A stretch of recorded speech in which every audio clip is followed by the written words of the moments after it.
There is another interpretation which I hesitate to even verbalize. And I will tell you honestly, this is not mine. I will honestly tell you, this is something that I am involved in many discussions of this nature with many people and whatnot. And one of my scholarly friends in a private conversation, so he will not allow me to mention his name. But I am telling you something that don't believe it's coming from me. Okay? You guys ready? Ready? Okay, don't describe this to me, please. Who is it not from? Good. No, from my friend it is from him, not from don't do a double negative on me.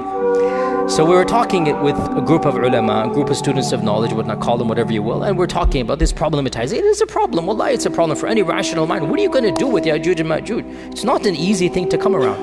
And even he was hesitant, but he brought it up. He said, let's look at these traditions again.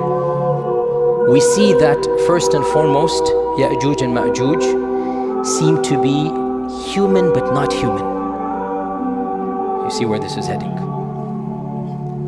And they seem to be a race of people that cannot be fought. And they seem to be doing things that are bizarre, drinking up all of this water. That's not, humans can't do that. Mentally, they don't seem to be 100% there when they think they can kill the people of the heavens. This isn't normal. This isn't rational. The regular human beings alive, the followers of Isa, are so terrified of this group that they don't even want to see them. They're fleeing away from them. They will not fight them. The hadith mentions they will not be able to be fought. لا يدان أحد من قتالهم. And he mentions, if you look at the popular imagination of our times, you find a genre of literature and horror movies. You see where this is heading. And he mentions the word. And my jaw just dropped and I laughed. I said, are you serious? He goes, hear me out, hear me out. Don't call them that word. For those who don't know the word, maybe the youngers can tell them later on. Don't call them that word, but the concept. What if we're talking about chemical warfare, we're talking about Dajjal, we're talking about the bird falling down, things are happening, weapons being unleashed, weapons beyond our understanding. What if the concept is there that these groups of people are human but not quite human? And they're doing all of these things, and everything just started clicking in my head. Check, check, check, check. I'm like, this is so ridiculous. You will never find me saying this in a lecture, and here I am in a lecture saying it. But in any case, Allahu A'lam, frankly, it makes more sense than believing that 1 billion people are somewhere in Timbuktu or Zimbabwe or some faraway land. It makes more sense to me. Because Allahu A'lam at the end of time, also ayas, the key point, they shall die the death of one man. How will they get gotten rid of? Allah will send a disease, some type of antivirus, some type of vaccine. I'm just saying what my friend said. Because the hadith mentions this explicitly, does it not? Allah will send something that will get them in the neck, and they will die the death of one person. So when my friend kept on going over all of these points, my laughter turned to a serious contemplation. And I said, but how do we tell the public this?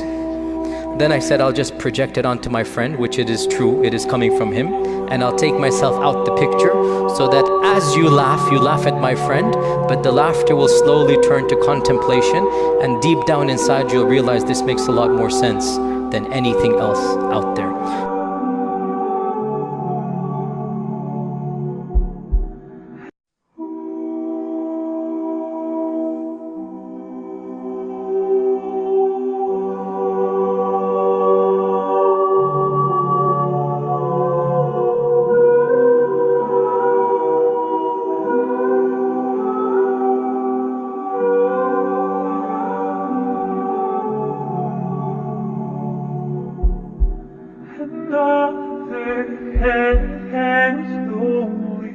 shot is slowly taken,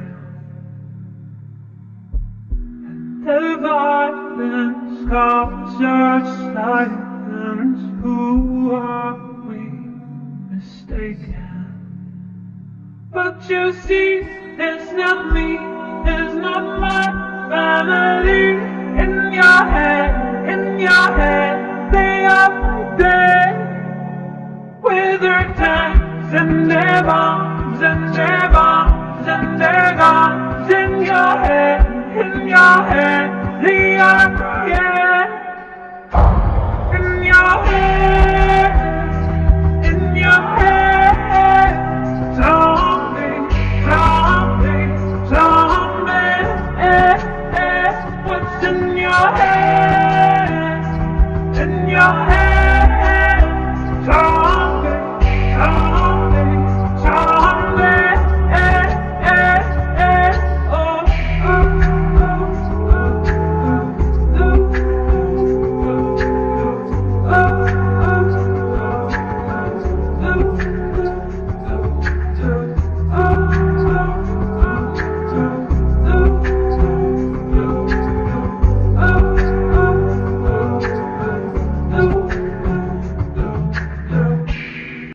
What the hell is this? A'udhu billah.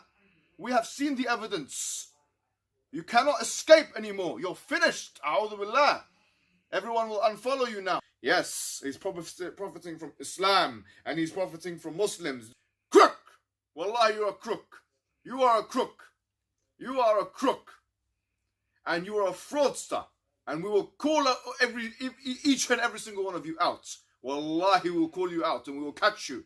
Because part of our da'wah is not just to find the disbelievers who are a'da. The enemy is disbelievers, but also to find the munafiqun of the ummah, that they're creeping around pretending to be Muslims. You're finished. You're finished. You're finished. You're finished. Wallahi, you're finished. Wallahi, you're finished. Don't ever come out. Any retraction you do now, switch off your social media. I don't want to see your face. I don't want to hear your voice. Wallahi, wallahi, you're a crook and a fraudster. You're out of a job, boy. You're out of a job, boy. You're out of a job, boy. Listen to me. We have the evidences. You don't believe? Wallahi, we have the evidence. We saw it with our eyes. Don't mess around. Don't play games. My brother, I'm not going to call you brother. Boy, boy, boy, boy. If you come out and try and reject what we're talking about, wallahi, uqsimu billahi al-azim, we will finish the situation from an evidentiary perspective. Don't try it, boy. Don't try it, boy.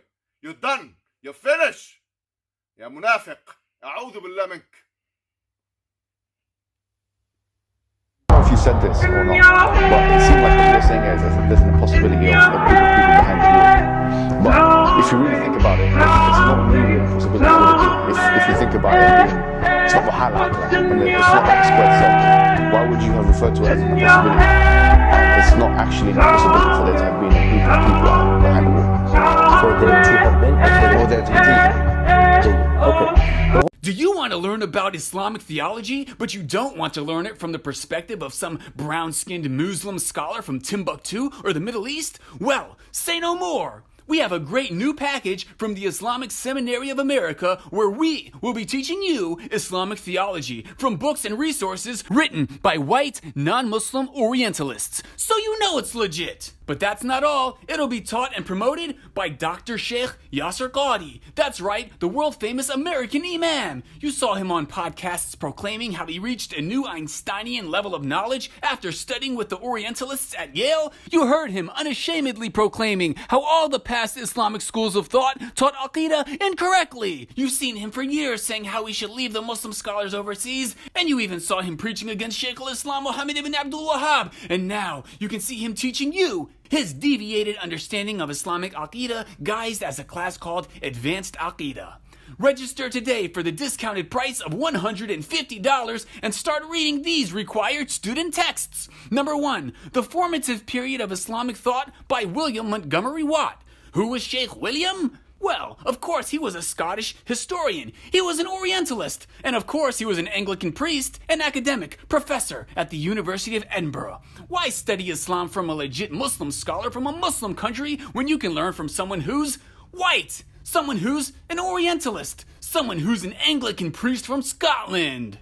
But we're just getting started. The second book is the Oxford Handbook of Islamic Theology by Sabine Schmidt.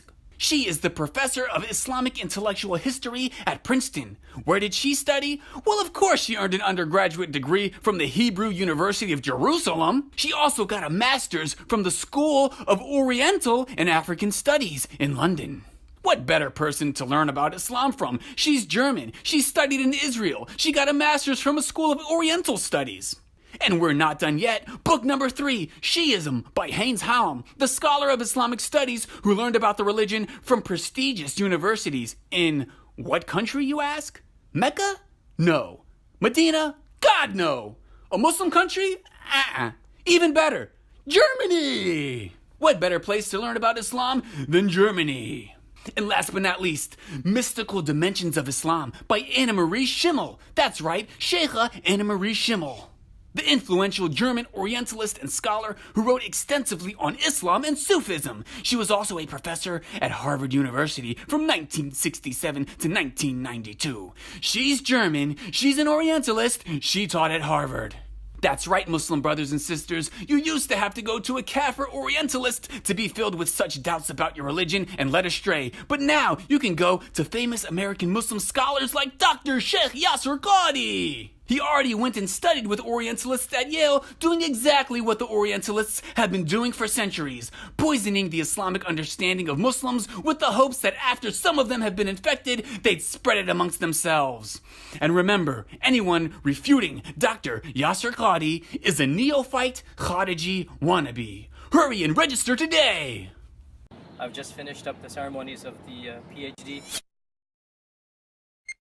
Looking back at my years, how many times Allah subhanahu wa ta'ala has blessed me to graduate over and over again. And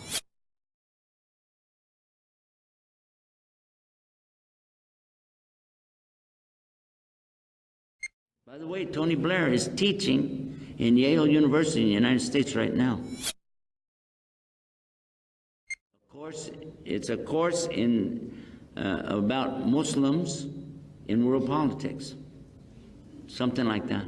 Yeah, and one of our students of knowledge is getting his PhD, has Tony Blair as a teacher. Yasir Qadhi has Tony Blair as a teacher right now. He told me. Islam is in a fundamental battle with the West that has to be confronted, taken on, defeated and eliminated. Zindabad, Zindabad, Zindabad.